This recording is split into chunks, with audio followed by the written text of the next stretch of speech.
and empowers you to have uncomfortable conversations on hot topics with people who don't share your same beliefs. Your host, Katrina Esau, Sabrina Protic, Ricky Burney, and Walter Parker. Now let's get ready to have that conversation. Uncomfortable Conversations is powered by the Trendsetter Mentor Group, an exclusive membership for mentorship on Facebook.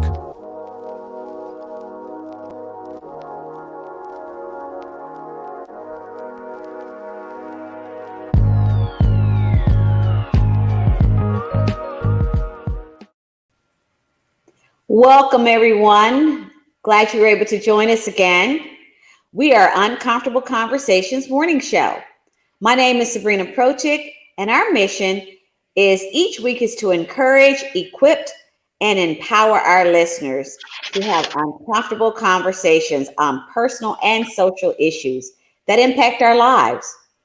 We have an opportunity to select an uncomfortable conversation today on a hot topic with our co-host, Ricky Burney, author of the book, Destined for Greatness, 90 Days of Transformational Affirmation, and our new co-host, Walter Parker. He's a divisional sales manager at Contour Mortgage Corporation. We have some guests we're going to be working with today. Ricky, would you help us introduce our guests today? Absolutely, Sabrina. Good morning. Good morning. Our first guest today is Dr. Katrina Esau, who is the author of the book, The Pain of Infidelity, Burst Purpose is a blueprint for the women who has experienced the pain of cheating and infidelity. As a CEO and president of KE3 Worldwide Enterprises, LLC, Dr. Katrina Esau brings a unique set of skills from her background as a seasoned business leader with over 20 years experience in the financial services industry. Dr. Esau is the founder of Whole, Wives Healing Openly, Leaving Him Exalted. Amazing. Her ministry was birthed after coming face to face with infidelity in her own marriage, having bouts of hopelessness and feeling alone in her marital journey. Her mission in life is to help other women heal from infidelity.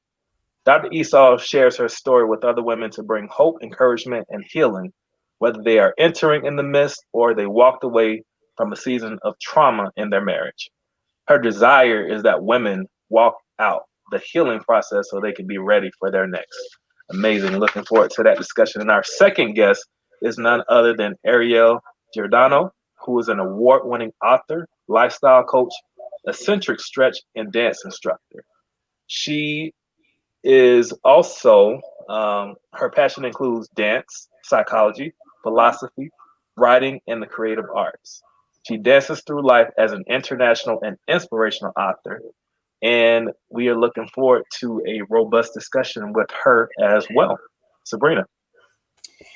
Thank you so much, Ricky.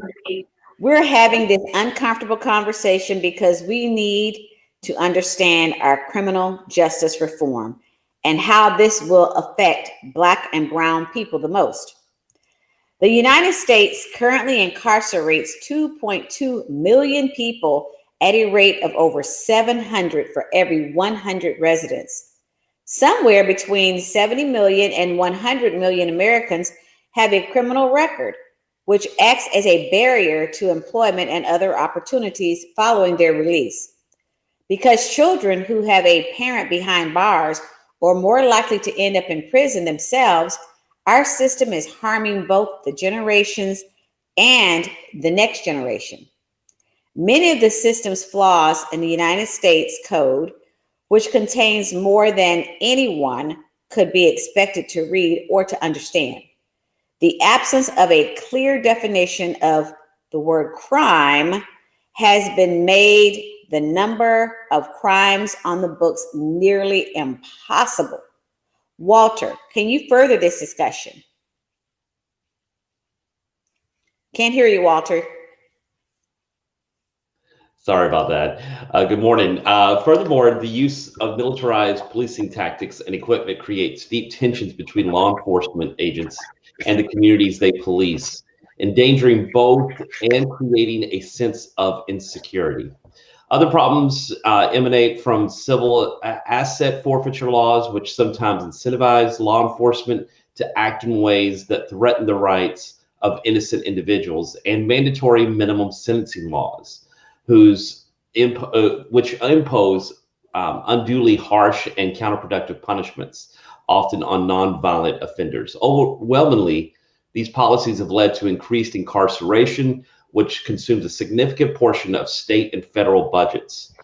Corrections spending represents the third largest category of spending for most states and over 20% of the Department of Justice's budget. Ricky? Yes, but incarceration is costly in more than just dollars and cents. The collateral consequences of a criminal record make it difficult for ex-offenders to successfully re-enter society. Occupational licensing laws bar ex-offenders from performing certain jobs, regardless of their expertise or experience, and hiring policies discourage employees from hiring ex-offenders. Today's uncomfortable conversation is to shine a light on why Black and Brown people are passionate about criminal justice reform. And we will have our expertise panel who will weigh in on this, as well as our conversation coaches who will just kind of discuss how can we start to shift the narrative and be able to create a more sustainable solution in prison reform. We will take our first sponsor break and we will be back with this uncomfortable conversation.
Welcome back to Uncomfortable Conversations. Our topic of conversation is criminal justice, ethical or unethical. People of color are significantly overrepresented in the U.S. prison population, making up more than 60% of the people behind bars. Despite being only 13% of the U.S. population, 40% of those are incarcerated are Black. Latinos represent 16% of the overall population, but 19% of those are the people who are incarcerated. On the other hand, whites make up 64% of the overall population, but only account for 39% of the prison population. When you hear those statistics, I want to get our expert panel on, Dr. Katrina Esau, Ariel, as well as our conversation coaches. I want you to think about these percentages that I just gave. When you hear those numbers, how does that make you feel about the system? And I want to start with Dr. Katrina Esau. Can you weigh in on that? How do you feel when you hear those statistics? Well, the first word that comes to mind is unequitable. I mean, it's really, it's saddening to see such a disparaging gap between the numbers and the race and how it's concentrated in, one particular area. It's heartbreaking, because it's almost, and we say it and we've heard it, for years, growing up, is you have a disadvantage, number one, solely just because of the color of your skin, which we all know is unfair. Absolutely. I agree with that. You sometimes feel as if there is a target on your back to a certain extent, and that you are almost predispositioned to be the person that goes into the system. So that's a great point. And Ariel, I would like you to kind of weigh in on that as well. When you hear those percentages, from your perspective and your experience, how does that make you feel about the system? I agree with Dr. Katrina that it's way out of balance and unequitable, but also for me, I would like more information. I always want to go deeper into those are numbers, and yes, they are really out of balance. But I always want to know the reason why. What is behind it? What is the depth and the reason for all of that? And for certain communities, are they certain communities just targeted more, or it just kind of perpetuates itself with different populations? So and there's lots of things that I like to say to help focus on before they even get incarcerated. So I'll wait for the next question. Absolutely, absolutely. And you brought up a great point. I love the fact that you acknowledge the inequity, but you also brought up a very critical point, which is we have to look at the root cause. Is there something embedded within the community that makes the people within there more susceptible to being in the prison system? So that's a great question that you're posing. Walter, did you have anything that you wanted to add to that? Yeah, I think it is a staggering statistic, and it's something that didn't happen overnight. I think it's important to realize kind of progressively how we got there, and what that has caused, and really to kind of spin off what Ariel said. How is it being targeted? What is this being going after? I feel like the more I dug in research on this, the more I found out, especially around drugs, and even specifically marijuana, and certain things that, in other parts of the world are actually not looked on as crimes at all. But in our country, what has that done to our system? What does that do when somebody gets into the system, and the repeat offenses and everything else? So for me, it's a bad circle that gets started, and it just seems to keep growing and growing and growing. And that's where you can really start seeing some things that are systemic, that are broken. And so I think that's reflected in those numbers, is where we've veered off the path of using law enforcement and using criminal punishment to deter crime. Has it actually done that, or has it just created a cycle in certain communities, especially based off your skin color? Absolutely, absolutely. And to go even deeper into some of these statistics, here are some other things to consider here. So people of color are more likely to become entangled in the criminal justice system.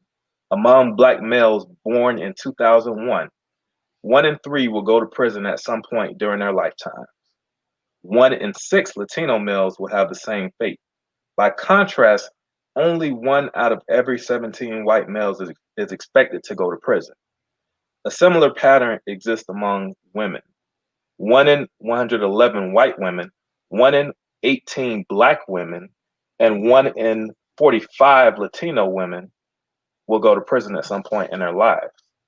Furthermore, African Americans are 2.5 times more likely to be arrested than whites. So the statistics are very alarming, but as all of you have alluded to, there has to be more of a root cause, something that we have to really dive deeper into. Sabrina, what are your thoughts on all of these stats so far? why. I am in a interracial marriage, and we've had this uncomfortable conversation.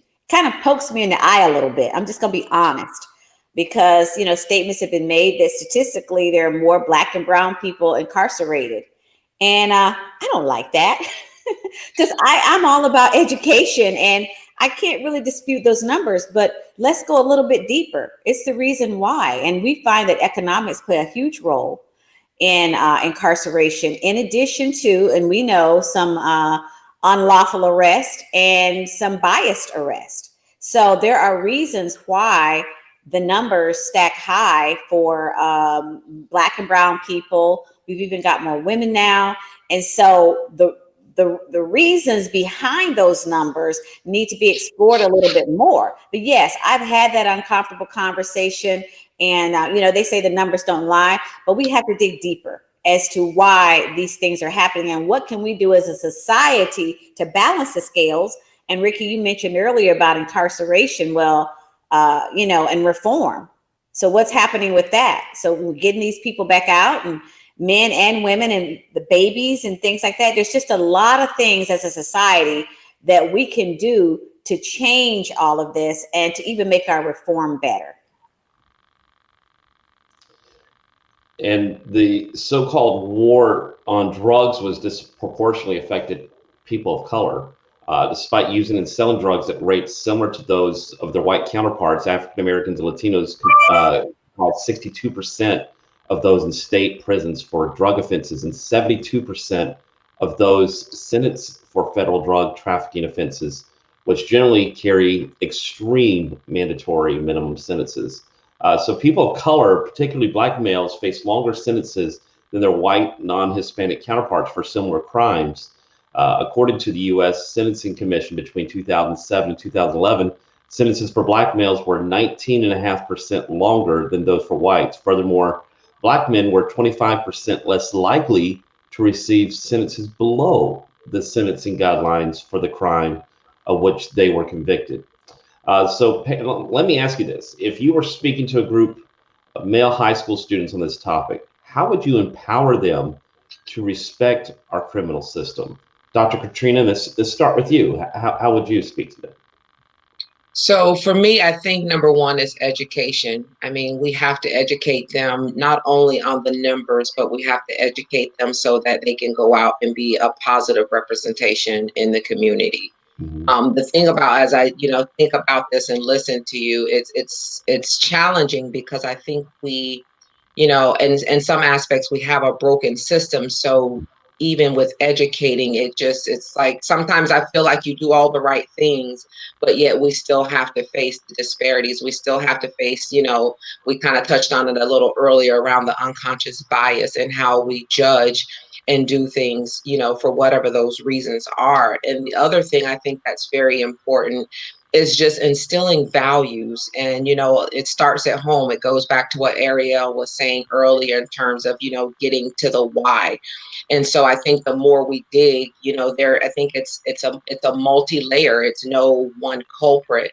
But I think the biggest thing that we can do with our young males is to empower them and educate them and, instill in them the values. One thing I teach my students, my college students, is I always tell them, we're quick to say, well, somebody took this away from me or somebody took that away from me. The one thing nobody can ever take away from you is your education.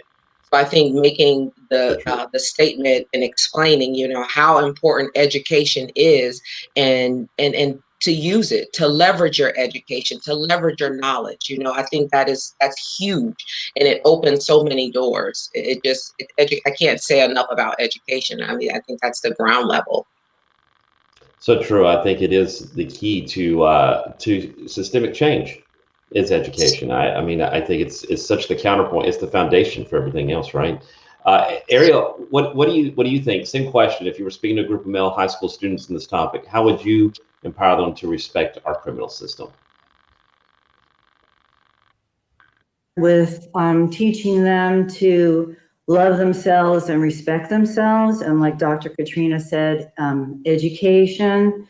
So it all starts with how we feel about ourselves, and love ourselves first and enough to get educated and to grow out of wherever we came from, whatever pain, sorrow, dysfunction, wherever we came from. So I would empower them, if I were speaking to the group, by saying that everybody, we all have gifts, and to focus on all the wonderful gifts that you have. And the challenge is nature versus nurture, because people can be educated, but and I'm totally into education and totally agree with that. And also your values, what you believe is important to you and your life. But we have the fact of nature versus nurture in our learning as we're children growing up. So if we are growing up in a dysfunctional environment that we don't see all of this goodness of who we are and it's not recognized, then we have to take the responsibility ourselves to recognize that dysfunction and to grow within ourselves. So, and then also we have the DNA aspect that we inherit. So it's really to overcome, and you can overcome it. And I would just totally be positive with them. What I shared with students before was that we all have gifts. Everybody, you're all special, and to recognize your gifts. And there's no one in the world like you. And to share your gifts, and that's the gift of you to the world. So I would just be very, very positive with them, and like I have been in the past. So that's what I would say. Yeah, and I would say a lot of male high school students maybe don't have that encouragement, maybe at their home or, in their current situation. So that's a great approach as well. What's your spin on this? You know what? I would actually build on what everyone is saying, especially what Ariel just said, because it's about the kids knowing that they have the gifts, but it's also empowering them to use their gifts in the correct way, in a positive way that benefits society instead of being a detriment to society. So my thing is, I would emphasize personal accountability. Obviously, they can look at these statistics and see that there's inequity. There's more Black males who are being arrested at more hostile rates. They might get more time, but at the end of the day, wrong is wrong. So if you get 5 years or 5 months, the fact still remains you did something that you have to receive consequences for. So the first thing is to try to get their mindset changed on not the punishment, but the action. So empower them to know that you have the power to make good decisions. If you make a bad decision, you will receive consequences for that. So the whole point in life is to learn how to grow from your mistakes. Don't make the same ones, and just know that if you do make a mistake, that you still have the power to turn around from that. Don't become defined by that. Develop from them. So that's what I always encourage them. I was just speaking in school actually last week, and one of the students expressed to me how they were in an environment that did not necessarily encourage them to do their best. So they were failing in school, they were getting in trouble. But then when they lived with their grandparent who gave them that type of environment, they switched around, and they were doing their homework, they were doing well in school, they had great behavior, and she noticed that her environment influenced her actions. So creating that self-awareness, knowing the environments that are going to create the best version of you, and just being empowered to make the best choices. That's what I would say to them. I love that. Awareness, that's powerful there. And I think you said the right thing too, not to focus on the punishment itself, but on the decisions that lead to that point. Sabrina, would you like to weigh in on this topic, and how would you approach that? Well, I'm part of a women's empowerment organization, and we went to the middle schools last year, the girls' middle schools. Girl crime is up, and it's starting early. And I think we almost forget about this segment. So we went there to empower these girls and to show them and to teach them and to educate them that they have choices and opportunities. They don't have to be somebody's baby mama and result to stealing and crime because they're a single parent trying to raise a baby. Again, going back to the root cause, it's a lot of it's economics. So if you address the root cause and we educate, you just like Ricky just mentioned, if we start to educate on an early level, then perhaps we can make a great impact on the result of crime and incarceration. Outstanding. And you got some information as well, like on speak to us as far as about traffic stops and how that leads there.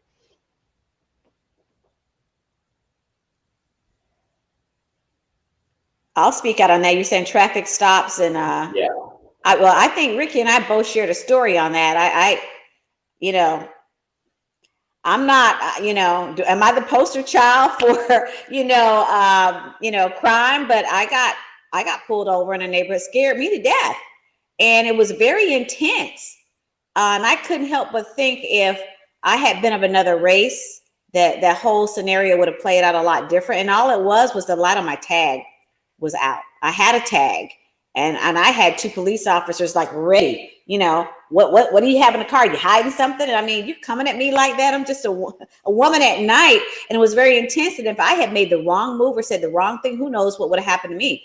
I might've been, locked up in jail and trying to get out. So, I couldn't help but wonder if that whole scenario had played out differently, because of race. And this was in a, what could be considered a nice neighborhood. So I myself have been in that scenario, and it's a very uncomfortable scenario to be in. And you know exactly why you're being pulled over. You know exactly why it's happening. Ricky, would you weigh in on that? Don't you know that? Yes, absolutely. Being pulled over, and again, in my scenario, I was coming from work, so I didn't have loud music playing. I was just going a little bit faster. I'll admit that. That's my personal accountability. I was going a little bit faster than I should have because I had worked 2 jobs at the time and I just wanted to get home. So when I was pulled over, and just the experience of the police officer, number one, being afraid of me, I could tell in the way she spoke. I could tell in how hesitant she was, and just the overall exchange. It could have easily escalated. And it wasn't because of my tone. It wasn't because of my behavior. It was solely because of the color of my skin. So, being in that scenario and having to de-escalate a situation for people who are supposed to protect me, that can get very intense, and it can create these mental thoughts in which you don't have the best relationship with the police officers. And I can say, being the child of 2 former police officers who's also had to deal with racial profiling, it creates an internal conflict. But, I just take those experiences. I realize that, the world's not perfect, and I just do whatever I can to make sure that I'm able to see another day by remaining calm, being respectful, and, doing whatever I can to make sure that the person at least feels as if, I'm going to cooperate, even though, I never create an environment regardless of being hostile. So, it's a very, very intense experience for most Black Americans. And it's a conversation that we have to have even with our children at a young age, because it's just the way of the world.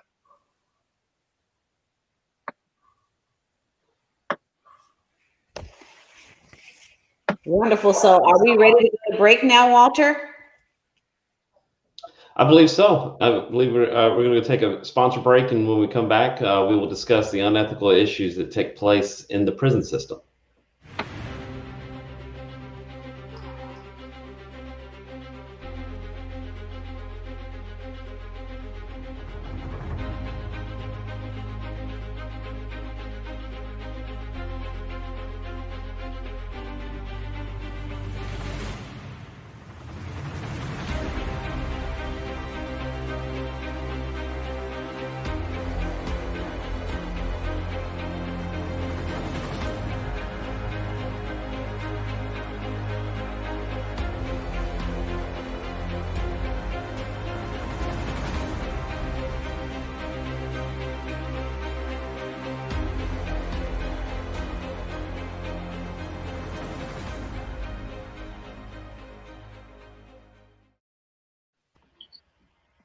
Welcome back to the Uncomfortable Conversations morning show. And today we are discussing criminal justice, ethical or unethical.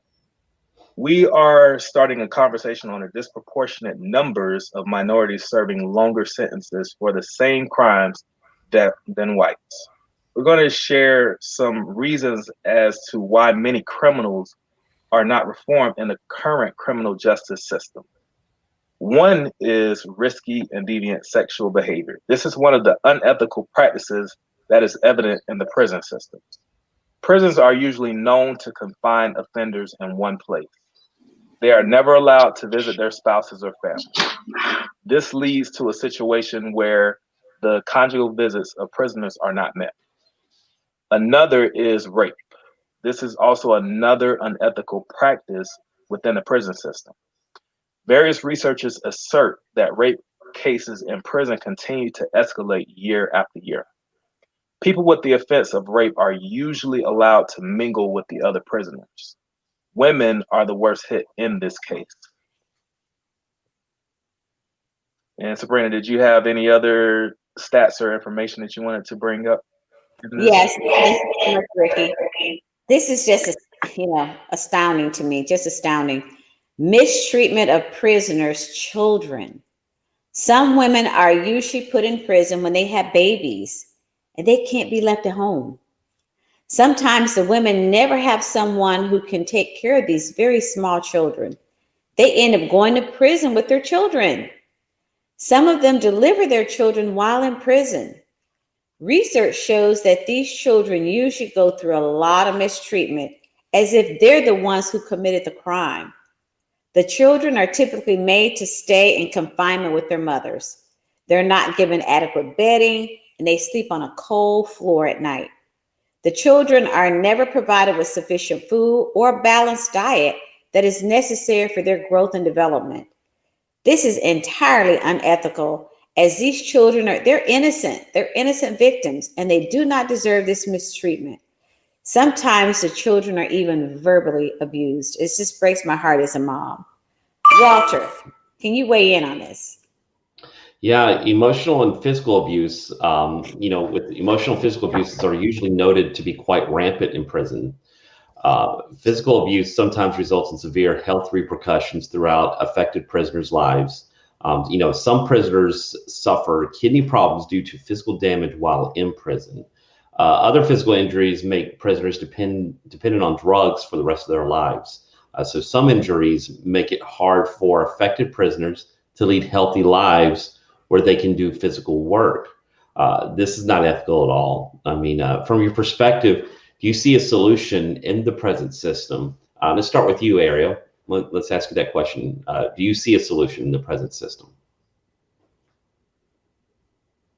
I'm heartbroken of hearing this. I wasn't aware of that, what Sabrina just shared, or Ricky just shared too. Solution, like I said before, that we're human beings first, and we're not animals, we're human beings, and we need to be treated and respected as a human being. Whether or not you did something right or wrong, and like Ricky mentioned, you're being punished and being responsible for whatever that you did, but still you're a human being and people need to be treated like a human being. And what Sabrina just said about the mothers and the babies, to me, that's just, I wasn't aware of that. It's heartbreaking. And what is it doing to the child and the mother and child relationship? So I would just say that they need to reform the way they treat prisoners. Yes, they did something wrong in the society, in the system, but they're still human beings is the bottom line, and they need to be treated and respected as a human being. Yeah, a whole rewritten of a plan, of compassion and just being kind. So that would Absolutely. be. Absolutely. Dr. Mark, you weigh on this. Do you see a solution in the present system? This is like, wow, like my eyes are wet. I'm just going to say it's saddening. When I think about a solution, in the system, you can't fix the system until you fix the people. And this is something that has been ingrained in people for years. And to Ariel's point, you know, no matter how wrong a person did, we're human and need to be treated as such. And so the only way, in my opinion, to fix the system, the present system, is you're going to have to rehabilitate the people. People have to change their mindset, their way of thinking, the way that we do things. And how, I mean, that's it, it seems very impossible, but it's just, I have a little glimmer of hope that we all can change. But it goes back to what we were talking about in terms of educating and just making people aware. We have to be consciously aware. We have to also, you know, realize, you know, every action has a reaction. And you can't treat people, you know, as animals. And to hear even just the numbers with, you know, children. And Ariel, I'm with you. Until I was reading through this and hearing, was not aware in terms of the children still being at the prisons with the mothers. I've always been under the understanding of, you know, when they have children, whether they have someone to get them or not, they go into the system, not that they go into the prison with them. So then that begs the question of, you know, and some of the stats that were shared earlier, you know, going back to the environment and what they see and how the numbers are higher for parents that have been in prison for the children to reciprocate that same behavior. So it's just very disheartening. And again, I think at the end of the day, if you don't change the person, if you don't change the people, we'll never change this. I think that those are great points, and that's where I look at this from a little perspective of, you know, same with you. What are we doing to actually rehabilitate? I mean, mental health in this country is just out. It's crazy when you start looking at mental health statistics and how we do not do anything to really help that. I mean, as a nation, we don't have a great mental health approach to so many things. So many things in our culture are toxic. And what happens, I mean, like we talked about, the emotional and the physical abuse. But I think the mental breakdown and what happens to people that are, while they are in prison, instead of rehabilitate them, help them to recover, getting to the point of what caused them to be there in the first place. Maybe it was their environment. Like we talked about economics, I think was a great point that Sabrina brought up too, as far as about that. So the solution, I do believe, is reform, myself personally. And I see that really starting all with the mental health approach. I think that we do have so many people that are incarcerated that are all together that have so many varying problems. You could have someone who, you know, maybe what we consider a light offense as far as breaking the law, and someone with a hardcore criminal that has a completely different mental capacity. And it is heartbreaking when you hear about the children being in there and being raised in that. So what happens? We just have this horrible broken circle that keeps going on. You know, Sabrina, what are your thoughts as far as on, is there a solution in the present system? And if so, how? Well, you know, that's an ongoing problem, a solution. I think we have to look at the reasons that prisons actually exist, you know, today. Is it to lock somebody up and to punish them, or is it to reform them? And we have to look at what type of programs are going on in the prisons right now. Do they have, I was watching a mentorship segment on a guy who learned how to trade, and you know, in prison. So I know there are success stories. He actually did a TED Talk, but I also know that there are probably more stories of failure on reform. So what are we doing and what's happening with our tax dollars? And I think that's the starting point. You know, we've already talked about why, you know, there's economic reasons, there's all, but when they get there, what are we doing to make these people better people so that they don't come back out and get rearrested and go back into the prison system? There's so many of that revolving door going on. So there are things that we can do as a society to help, and even the conversation that we have, educating our children, and just looking for more solution-based things once they're incarcerated. Absolutely. Everyone brought up some amazing points in regards to this. And what I heard from everyone, just kind of tying everything together, the one thing that to me is key is understanding that a lot of these people who got there and the people who are in there, the one thing that's common is the need for survival. So a lot of people went into the prison system because they did something that they felt they needed to do in order to survive in the world because they didn't know how to provide for themselves in a more productive way. Maybe because of how they grew up, maybe because of the influences around them. That was what they felt they needed to do in order to get there. And then some people who are in there for these light offenses, they're in there with people who might be murderers, who might be serial rapists, who might be something very intense. But in order for them to be able to survive within there, they have to shift their mind in order to navigate the very complex realities of being in prison to survive day to day. But you don't just turn that off when you leave there. So a lot of these people, they may have came in there a certain way. They may have came in with the small offense.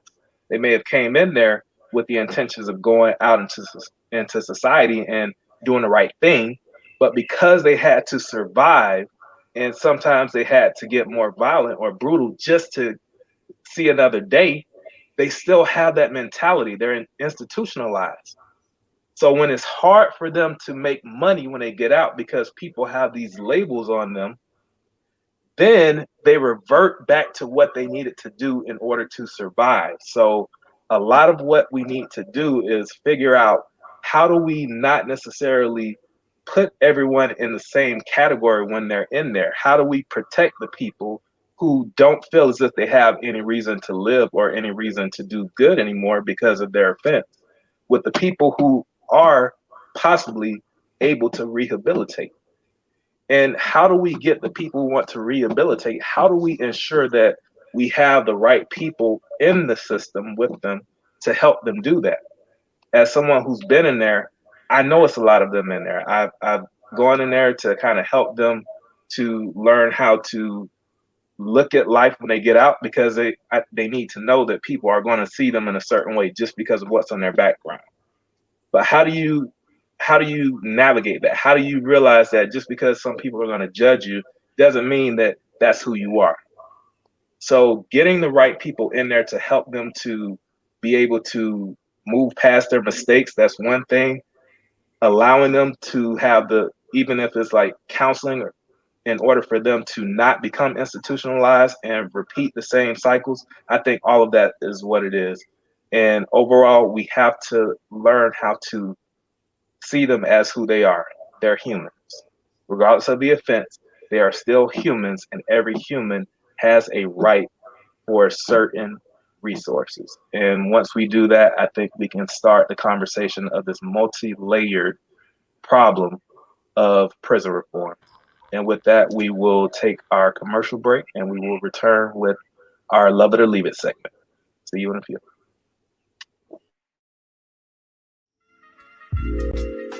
Now it's time for Love It or Leave It, the segment where our hosts decide should you have that uncomfortable conversation or leave it alone.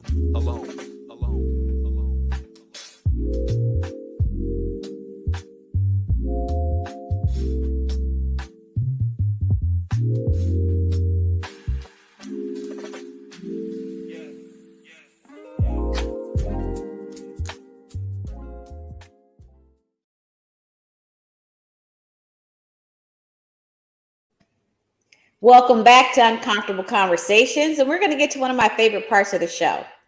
This segment is Love It or Leave It, and it's powered by Emerging Excellence LLC, a brand focused on re-engineering the mindset of millennial professionals. Love It or Leave It works like this. Each week, we read emails from our listeners that need advice on various conversation topics, and we have our conversation coaches, Walter and Ricky. I will read the email and we will share our perspectives on the question and make a recommendation if they would love the conversation or if they would leave it alone. So today's email is from Matson, Illinois. Since the result of the presidential election were confirmed, our neighbor next door has ignored my family. I understand that the person they wanted in office did not win, and it takes time to move forward from this. But before this time, his family was very friendly. My wife called me last week when I was at work, and she was upset and hurt when she overheard my neighbor's wife using the N-word in conversation with another neighbor. I'm not sure what step is next, so I'd love to get your opinion. Should I have this conversation with our neighbors, or should I leave it alone since they were talking in their backyard? My wife thinks I should have the conversation.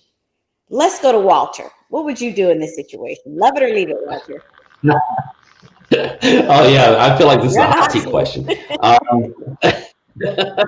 Yeah, I think it could go either way on that. To be honest with you, if you were friendly before, well, did you have conversations before? I think this is where it's so crucial in our culture nowadays. Do we talk to our neighbors more than just saying hi and hello? We had actually a little similar situation, but I'd never even seen the neighbors on the other side of the fence behind our house. My kids heard the N-word dropped, and they came to me, and it opened up a conversation for me to have within my family. Obviously, if I had been talking to that person or know it, yeah, I would have that conversation. It's uncomfortable, but I would say, I don't know if you really understand the impact of that word. I think it's great on the email. We don't know really the culture of the background, but if somebody's using the N-word, it sounds like in a very bitter way. It could have been the person that was white. And if they were, they need to have a conversation of it's not okay. But I would be a little bit more interested on knowing where is that previous history between this neighbor and them, because if you start a conversation you never had before and you're not conversating with them and you lead with, hey, I don't appreciate, well, it may not be well received, not to judge the people who said it, but they may be a little more closed-minded and not open to that conversation. So it is kind of one of those things, you got to judge the temperature of the waters there. But I think if you don't say anything and the problem continues, it's just going to create a more uncomfortable environment. So I probably would actually approach the conversation and get it out in the open if there has been any cordial friendliness there in the past, and saying, hey, it doesn't matter who won the election, we're neighbors still. That doesn't affect where we're at physically, and it doesn't mean it has to have a bearing on our relationships. That really hurt hearing that word from you. Can you tell me why you feel that way? I mean, because obviously before the election we were friendly, so I feel like it has something to do with who's in office, and maybe go from there. That's just my 2 cents. Okay, so Walter weighed in on this. He would love the conversation. Let's bring in Dr. Katrina. And Dr. Katrina, would you love to have this conversation, or would you leave it alone? Can't hear you, Dr. Katrina. Sorry, I think I would love to have the conversation. And I think Walter brings up some good points, the prior history, because if you don't have relationship, it's a difficult conversation to have regardless. But if you don't have relationship or any type of previous history, it's going to be even harder. But at the same token, we're neighbors. I'm not planning on going anywhere. And unless you're going to move, we need to have the conversation, especially if there's children involved, because, sooner or later, the actions are going to show up. And so let's just, and it's all in how you do it. I always say it's all in the delivery. You don't necessarily have to come straight out and say, okay, let's talk about the N-word. I heard you say it in your backyard the other day. But you have to figure out a strategy to have that conversation. But I definitely think it's worth having because we have to live here. We have to, deal with one another. It's a sad thing to not know, how somebody feels about you, and you are yet, you know, in their presence, having a conversation with them. You pull up, you live right next door to them, and then you not have any indication until all of a sudden you hear them say the word. So it kind of changes the whole dynamic of the relationship anyway. You know, so you're still going to feel some sort of way. So rather than suppress it and, you know, speculate, let's just talk about it. You know, you let the cat out of the bag, so let's deal with it. Okay. So we've got two that would love to have the conversation. Let's bring Ariel on, please. And Ariel, would you love to have a conversation or would you leave it alone? I would have the conversation. I would probably leave it for the moment and let it happen organically. Then I would know when to have this conversation with the neighbor. And one thing that I would say is that everyone's entitled to their opinions and their choices. And sometimes we win and sometimes we lose. And depending upon my previous relationship about the N word, it just depends on the relationship I already would have with the neighbor as to the depth that I would share or just leave it alone. So that's what I would do. I would just let it happen organically. And at the moment, then I'd have the conversation. So it'd be more of an organic. So we have three that will love it. I see Ricky smiling. He's ready. I don't know what's going to come out of Ricky now. Go ahead, Ricky. Yeah, so I love what everyone else said, and it's making me reconsider my initial thought, but I think I'm still going to go with my initial perspective on it and say I'm going to leave the conversation. I'm going to say why I left the conversation. Okay, if it was only about ignoring, that's one thing, because let's be honest, unless there were signs in your yard, you don't know what a person's political party is. You don't know who their candidate is. So we can't just assume that every person who's a certain color voted for whatever candidate it was. So that's a conversation that we can have. And it may not even be necessarily motivated by that. Maybe the timing just made it feel that way, but it could be something else going on. So that I could have a conversation on. When you bring in the N word, which is a derogatory term, no matter how you put it, you know that the word is offensive. You know the word has a very detrimental, hurtful tone and overall effect on people of a certain color. So at that moment, I understand that there are some other undertones, regardless if we have the conversation. There's some things that should not have ever been spoken. And sometimes people will say, oh, well, I didn't mean it. Could it be that you didn't mean it? Or could it mean that you just didn't want to get caught saying it? And that would be something that will always be in my mind when I'm thinking about my interactions with them. How do they really feel about me? So I feel that the relationship is damaged as it is. And the fact that they're already ignoring me, that's energy I really don't feel like I have to invest in. Even if we're next door neighbors, you can coexist with me and I don't have to necessarily be in your space and have to intake that energy. So for me, I would leave the conversation. Ricky, that's interesting. I saw you smile. So my perspective is similar to Ricky's. It's probably going to surprise you, but for a couple of reasons. I think I'm going to respect people's rights. They have a right to their opinion and their feelings. And it was in their backyard. And it was a conversation that was overheard. So no one came to me and dropped the N word to my face and, got aggressive with me. So as far as I'm concerned, I'm going to respect my neighbor and allow them space in their own yard to have conversations with whoever they want to have conversations with. That is their right. In terms of their relationship with me, I can't force someone to speak to me. They may be dealing with some dynamics and some things far beyond even the election. Maybe somebody's sick in their house. I mean, am I inventing stories in my head that the reason they're not talking to me is because of the election? Maybe I accidentally drove up on their grass or something. I could have been something totally unrelated. So for me, I'm not going to make assumptions that all of those things are because of, these things that were overheard. So I'm going to leave the conversation.